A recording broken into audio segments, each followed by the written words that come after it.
আসসালামু আলাইকুম। আমাদের 70 গাছের প্যাকেজে যা যা থাকছে চলুন দেখে আসি। প্রথমেই থাকছে মেইন লাইনের জন্য 16 বিডি টিউব 200 ফিট। এখানে আছে সাবলাইনের জন্য 4 বিডি টিউব 180 ফিট। এখানে আছে অ্যাডজাস্টেবল ড্রিপার, যেটা 70 গাছের জন্য 70 পিস থাকবে। এটা প্রত্যেকটা গাছের গোড়ায় গোড়ায় সেট করা হবে। মাল্টি স্টেজ সাপোর্ট স্ট্যান্ড, যেটা হচ্ছে ড্রিপারের সাথে গাছের গোড়ায় 4 টিউবের মাধ্যমে সেট করে বসিয়ে দেওয়া হবে।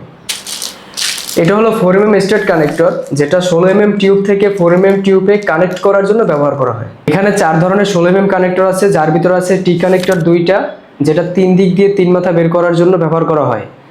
আর থাকবে 4টা এলবো কানেক্টর, যেটা পাইপের ডিরেকশন পরিবর্তন করার জন্য ব্যবহার করা হয়। থাকবে 2টা আই কানেক্টর, যেটা কাটা পাইপ দুই পাশ থেকে জয়েন্ট দেওয়ার জন্য ব্যবহার করা হয়। আর থাকবে 3টা এন্ড লক, যেটা পাইপের মাথা পার্মানেন্ট বন্ধ করার জন্য ব্যবহার করা হয়। এটা হলো ট্যাপ কানেক্টর, এটা মেইন লাইন থেকে পানি সাপ্লাই দেওয়ার জন্য ব্যবহার করা হয়। এটা হয় দুই সাইজের, দুইভাবে ব্যবহার করা যায়, একটা 1/2 ইঞ্চি, একটা 3/4। এবং এখানে আরও একটা আছে পাঞ্চ টুল। পাঞ্চ টুলটা 16 টিউব ছিদ্র করে 4 কানেকশন দেওয়ার জন্য পাঞ্চ টুলটা ব্যবহার করা হয়।